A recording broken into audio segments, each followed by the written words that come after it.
ओम शांति। आज पढ़ेंगे अव्यक्त महावाक्य 17 दिसंबर 1989 के। मुरली का टाइटल है सदा समर्थ कैसे बने। अव्यक्त बाप दादा अपने बच्चों प्रति बोले, आज समर्थ बाप अपने चारों ओर के मास्टर समर्थ बच्चों को देख रहे हैं। एक है सदा समर्थ और दूसरे हैं कभी समर्थ कभी व्यर्थ की तरफ न चाहते भी आकर्षित हो जाते, क्योंकि जहाँ समर्थ स्थिति है वहाँ व्यर्थ हो नहीं सकता, संकल्प भी व्यर्थ नहीं उत्पन्न हो सकता।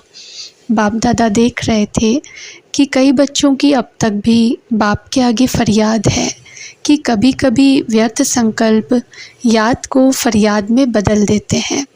चाहते नहीं हैं लेकिन आ जाते हैं। विकल्पों की स्टेज को तो मेजॉरिटी समय तक समाप्त कर लिया है, लेकिन व्यर्थ देखना, व्यर्थ सुनना और सोचना, व्यर्थ समय गंवाना, इसमें फुल पास नहीं है, क्योंकि अमृत वेले से सारे दिन की दिनचर्या में अपने मन और बुद्धि को समर्थ स्थिति में स्थित करने का प्रोग्राम सेट नहीं करते, इसलिए अपसेट हो जाते हैं। जैसे अपने स्थूल कार्य के प्रोग्राम को दिनचर्या प्रमाण सेट करते हो, ऐसे अपनी मनसा समर्थ स्थिति का प्रोग्राम सेट करेंगे तो स्वतः ही कभी अपसेट नहीं होंगे। जितना अपने मन को समर्थ संकल्पों में बिजी रखेंगे तो मन को अपसेट होने का समय ही नहीं मिलेगा।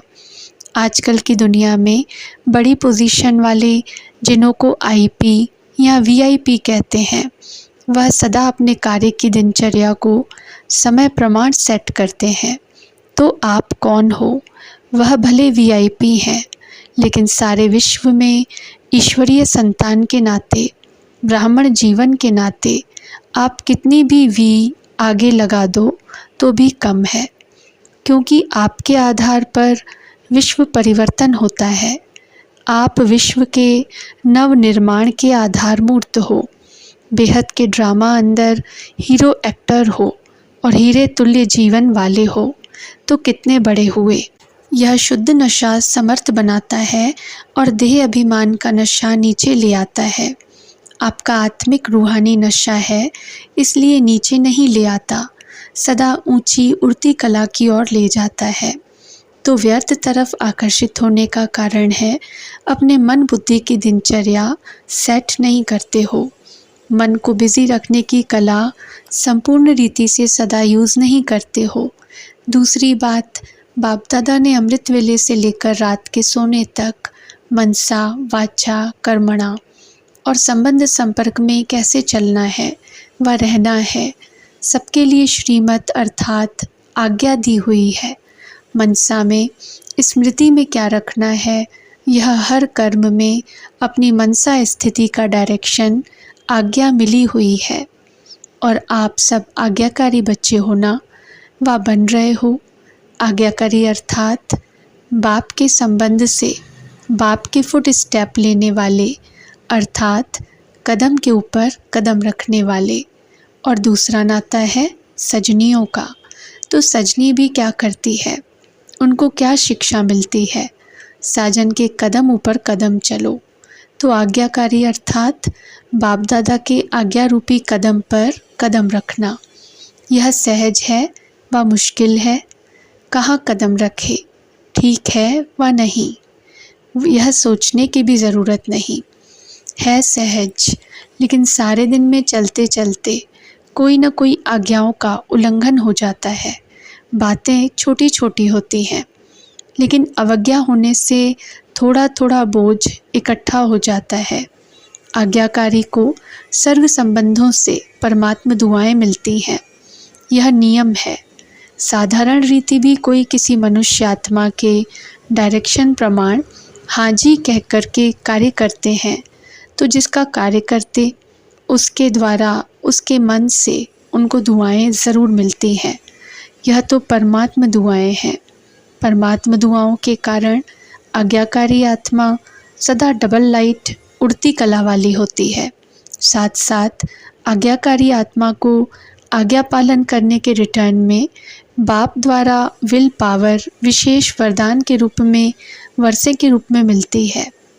बाप सब पावर्स विल में बच्चों को देते हैं, इसलिए सर्व पावर्स सहज प्राप्त हो जाती हैं। तो ऐसे विल पावर प्राप्त करने वाली आज्ञाकारी आत्मा वर्षा, वरदान और दुआएं, यह सब प्राप्तियां कर लेती हैं, जिस कारण सदा खुशी में नाचते, वाह वाह के गीत गाते उड़ते रहते हैं, क्योंकि उनका हर कर्म उनको प्रत्यक्ष फल प्राप्त कराता है। कर्म है बीज, जब बीज शक्तिशाली है तो फल भी ऐसा मिलेगा ना। तो हर कर्म का प्रत्यक्ष फल बिना मेहनत के स्वतः ही प्राप्त होता है। जैसे फल की शक्ति से शरीर शक्तिशाली रहता है, ऐसे कर्म के प्रत्यक्ष फल की प्राप्ति कारण आत्मा सदा समर्थ रहती है। तो सदा समर्थ रहने का दूसरा आधार है सदा और स्वतः आज्ञाकारी बनना। ऐसी समर्थ आत्मा सदा सहज उड़ते हुए अपनी संपूर्ण मंजिल बाप के समीप स्थिति को प्राप्त करती है।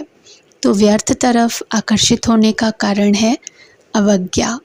बड़ी बड़ी अवज्ञाएं नहीं करते हो, छोटी छोटी हो जाती हैं। जैसे मुख्य पहली आज्ञा है पवित्र बनो, कामजीत बनो। इस आज्ञा को पालन करने में मेजॉरिटी पास हो जाते हैं। भोली भोली माताएं भी इसमें पास हो जाती हैं। जो बात दुनिया असंभव समझती उसमें पास हो जाते। लेकिन उनका दूसरा भाई क्रोध, उसमें कभी कभी आधा फेल हो जाते हैं। फिर होशियार भी बहुत हैं। कई बच्चे कहते हैं क्रोध नहीं किया, लेकिन थोड़ा रौब तो दिखाना ही पड़ता है। क्रोध नहीं आता, थोड़ा रौब रखता हूँ। जब असंभव को संभव कर लिया, यह तो उसका छोटा भाई है, तो इसको आज्ञा कहेंगे व अवज्ञा। इससे भी छोटी अवज्ञा, अमृत वेले का नियम आधा पालन करते हो, उठ करके बैठ तो जाते हो, लेकिन जैसे बाप की आज्ञा है उस विधि से सिद्धि को प्राप्त करते हो। शक्तिशाली स्थिति होती है। स्वीट साइलेंस के साथ साथ निद्रा की साइलेंस भी मिक्स हो जाती है। बाप दादा अगर हर एक को अपने सप्ताह की टीवी दिखाए तो बहुत मज़ा देखने में आएगा। तो आधी आज्ञा मानते हो, नेमीनाथ बनते हो, लेकिन सिद्धि स्वरूप नहीं बनते हो। इसको क्या कहेंगे? ऐसी छोटी छोटी आज्ञाएं हैं। जैसे आज्ञा है किसी भी आत्मा को न दुख दो न दुख लो। इसमें भी दुख देते नहीं हो, लेकिन ले तो लेते हो ना। व्यर्थ संकल्प चलने का कारण ही यह है। व्यर्थ दुख लिया, सुन लिया तो दुखी हुए। सुनी हुई बात न चाहते भी मन में चलती है। यह क्यों कहा, यह ठीक नहीं कहा, यह नहीं होना चाहिए।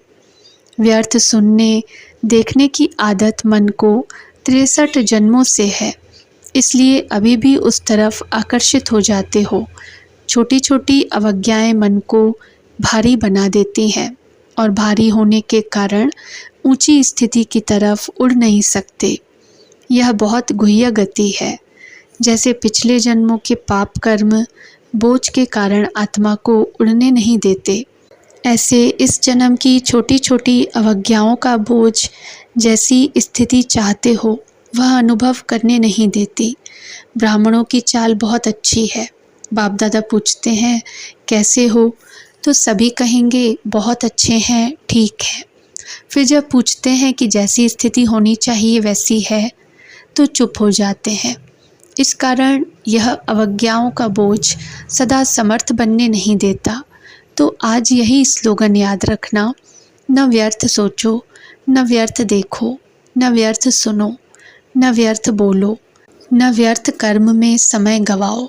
आप बुराई से तो पार हो गए, अब ऐसे आज्ञाकारी चरित्र को चित्र बनाओ। इसको कहते हैं सदा समर्थ आत्मा। अच्छा, सभी टीचर्स आर्टिस्ट हो, चित्र बनाना आता है, अपना श्रेष्ठ चरित्र का चित्र बनाना आता है ना। तो बड़े से बड़े चित्रकार वही हैं जो हर कदम में चरित्र का चित्र बनाते रहते हैं। इसी चरित्र का चित्र बनाने कारण ही आपके जड़ चित्र आधा कल्प चलते हैं। तो टीचर्स अर्थात बड़े से बड़े चित्रकार। अपना भी चित्र बनाते और अन्य आत्माओं को भी चित्रकार बना देते हो। औरों के भी श्रेष्ठ चरित्र बनाने के निमित्त टीचर्स हो। इसी में ही बिजी रहते हो ना, फुल बिजी रहो। एक सेकंड भी मन बुद्धि को फुर्सत में रखा तो व्यर्थ संकल्प अपनी तरफ आकर्षित कर लेंगे। सुनाया ना कि सेवा का प्रत्यक्ष फल सदा प्राप्त हो, यही निशानी है सदा आज्ञाकारी आत्मा की। कभी सेवा का फल प्रत्यक्ष मिलता और कभी नहीं मिलता। इसका कारण कोई न कोई अवज्ञा होती है। टीचर्स अर्थात अमृत वेले से लेकर रात तक हर आज्ञा के कदम पर कदम रखने वाली ऐसी टीचर्स हो। वह कभी कभी अलबेलापन आ जाता है। अलबेला नहीं बनना, जिम्मेवारी के ताजधारी हो। कभी ताज भारी लगता है तो उतार देते हैं। आप उतारने वाले तो नहीं हो ना। सदा आज्ञाकारी माना, सदा जिम्मेवारी के ताजधारी। टीचर्स तो सब हैं, लेकिन इसको कहते हैं योग्य टीचर, योगी टीचर। टीचर्स कभी कंप्लेन नहीं कर सकती, औरों को कंप्लीट करने वाली हो, कंप्लेन करने वाली नहीं। कभी ऐसे पत्र तो नहीं लिखती हो ना, क्या करें हो गया, होना तो नहीं चाहिए, वह तो समाप्त हो गया ना।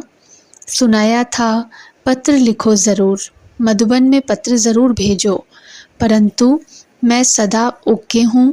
बस यह 2 लाइन लिखो, पढ़ने वालों को भी टाइम नहीं। फिर कंप्लेन करते कि पत्र का उत्तर नहीं आया। वास्तव में आप सबके पत्रों का उत्तर बाप दादा रोज़ की मुरली में देता ही है। आप लिखेंगे ओके और बाप दादा ओके के रिटर्न में कहते याद प्यार और नमस्ते। तो यह रिस्पॉन्ड हुआ ना। समय को भी बचाना है ना। सेवा समाचार भी शॉर्ट में लिखो तो समय की भी इकोनॉमी, कागज़ की भी इकोनॉमी, पोस्ट की भी इकोनॉमी हो। इकोनॉमी क्या हो सकती है? पत्र 3 पेज में भी लिखा जा सकता है। कोई को विस्तार से लिखने का डायरेक्शन मिलता है तो भल लिखो, लेकिन 2 लाइन में अपनी गलती की क्षमा ले सकते हो। छिपाओ नहीं, लेकिन शॉर्ट में लिखो। कितने पत्र लिखते हैं जिनका कोई सार नहीं होता। बाप को कहो मेरा यह काम कर ले, मेरे को ठीक कर दे, मेरा धंधा ठीक कर दे, मेरी पत्नी को ठीक कर दे। ऐसे पत्र एक बार नहीं 10 बार भेजते हैं। तो अब इकोनॉमी के अवतार बनो और बनाओ। अच्छा, सभी को यह मेला अच्छा लगता है ना। दुनिया वाले कहते 2 दिन का मेला और आपका 4 दिन का मेला है। सभी को पसंद है ना यह मेला। अच्छा, चारों ओर के सदा समर्थ आत्माओं को, सदा हर कदम में आज्ञाकारी रहने वाले आज्ञाकारी बच्चों को, सदा व्यर्थ को समर्थ में परिवर्तन करने वाले विश्व परिवर्तक आत्माओं को, सदा अपने चरित्र के चित्रकार बच्चों को समर्थ बाप दादा का याद प्यार और नमस्ते। अच्छा, ओम शांति।